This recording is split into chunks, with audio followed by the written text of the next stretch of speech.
Now students, let's talk about if there are two charges of same nature. इसको dipole नहीं बोलते हैं, इसको हम बोल सकते हैं system of two charges.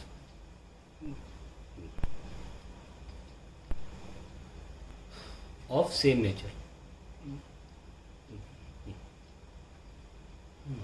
Now अभी के लिए हम दोनों चार्जेस को इक्वल रख देते हैं. Case one, equal magnitude charges के ऑफ चार्जेस. तो जैसे कि यहाँ पे प्लस क्यू है और यहाँ पे भी हमने प्लस क्यू रखा. तो हमें इलेक्ट्रिक फील्ड लाइंस बनानी है. इसके लिए कैसे बनाए? जैसे कि मैंने पहले बताया था आपको, आप कहीं पे पॉइंट अपना फिक्स कर लीजिए और देखिए कि क्यू नॉट कहाँ जाएगा. क्यू नॉट तो कहीं उसकी ज़्यादा होती नहीं है वैल्यू, तो वो तो एक बिल्कुल नेग्लिजिबल चार्ज होता है, वो रिपेल या अट्रैक्ट होने के लिए बैठा है. तो क्यू नॉट मान लीजिए रखा हुआ है, तो ये पास में है, ज़्यादा लंबा एरो होगा, तो यहाँ से इफेक्ट आ रहा है फोर्स का. प्लस क्यू क्यू नॉट को इधर रिपेल करेगा और ये वाला प्लस क्यू भी रिपेल करेगा, पर कम है ना. थोड़ा सा वैसे आना चाहिए था, ऐसे है ना. चलो बन गया तो बन गया. और फिर आप इसका पैरेललोग्राम लॉ से नेट फोर्स बनाएंगे ऐसे, है ना. यहाँ पे बना के देखते हैं यहाँ कैसे हो रहा है. ये वाला फोर्स ऐसे जाएगा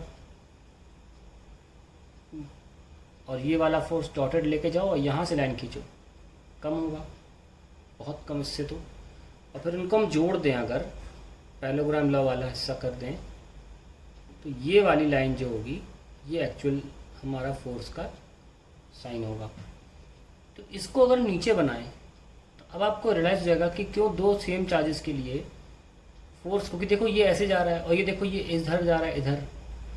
तो इसीलिए ही ये कारण है कि जब आप किताबों में देखते हैं तो डायग्राम ऐसे बनते हैं, ऐसे.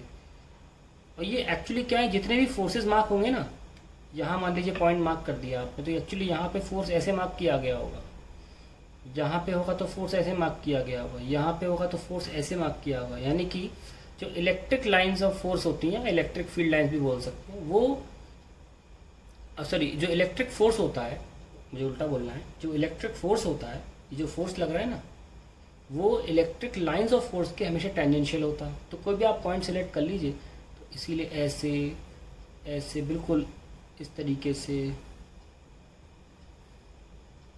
बनाया जाता है, ध्यान में रख के कि ये रिपेल कर रहा है. और बीच में लाइंस जो होती हैं वो डिसकंटिन्यूस होती हैं, जो डिसकंटिन्यूस होती हैं, ये इकलौती लाइंस है इलेक्ट्रिक फील्ड की जो डिसकंटिन्यूस होती हैं. इनको बोलते हैं रोग लाइंस.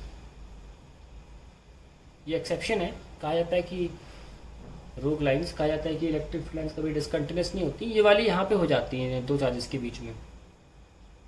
अभी दोनों बिल्कुल बराबर है, तो बिल्कुल मध्य में जाके फील्ड जीरो होगी. तो हमें ये पता चला कि जैसे मैंने बोला अभी जस्ट नाउ कि आपके लिए फील्ड जीरो हो सकती है दो चार्जेस के लिए, बशर्ते दोनों सेम साइन के हों. और वो कहाँ होती है? बिल्कुल बीचों बीच. तो इस तरीके से डायग्राम बनाया जाता है. और एक बहुत इंपॉर्टेंट बात हमारे सामने आई कि किसी पर भी पॉइंट आप सिलेक्ट करेंगे इलेक्ट्रिक फील्ड लाइन पे, उस पर टेंजेंशियल बनाओ तो ये डायरेक्शन इलेक्ट्रिक फील्ड की होगी. ध्यान रखना, इलेक्ट्रिक फील्ड में और इलेक्ट्रिक फील्ड लाइन में फ़र्क होता है. ठीक है, इलेक्ट्रिक फील्ड लाइन कह सकते हैं हम एक तरह से, इलेक्ट्रिक फील्ड लाइंस जो हैं कह सकते हैं it is the locus of all the tails of the electric field vector. ये इसका मतलब बता सकते हैं. ठीक है, यहाँ पे कुछ वेक्टर रहा होगा, यहाँ कुछ वेक्टर, तो ये सारे जो हमने टेल्स लिए हैं इन सब की जो लोकस है वो होता है इलेक्ट्रिक फील्ड लाइन. तो अब हम इसके बारे में बीच में आपको दिखाते हैं कि ज़ीरो कैसे हुआ. जैसे कि हमारे पास ये प्लस क्यू है और ये भी प्लस क्यू है, तो बीच में अगर आप क्यू नॉट रखें तो प्लस क्यू को इतने फोर्स से लगाएगा क्यू और ये इतने से, दोनों बराबर होगा क्योंकि के q q naught upon r square.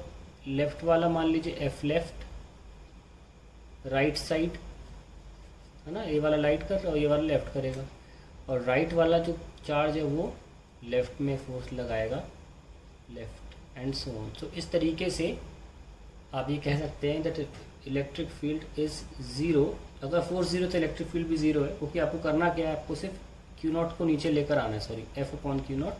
तो जो बचता है के क्यू बाय आर स्क्वायर वो इलेक्ट्रिक फील्ड हो जाता है। तो कोई ऐसा कुछ नहीं है, आप फोर्स ज़ीरो कह रहे हैं तो इलेक्ट्रिक फील्ड भी ज़ीरो कह सकते हैं। तो यहाँ पे हमारा काम plus plus. So now after completing with dipole and the case of two positive charges, I just leave it to you for an exercise, you students, that just find out how electric field lines are drawn for charges of unequal magnitude.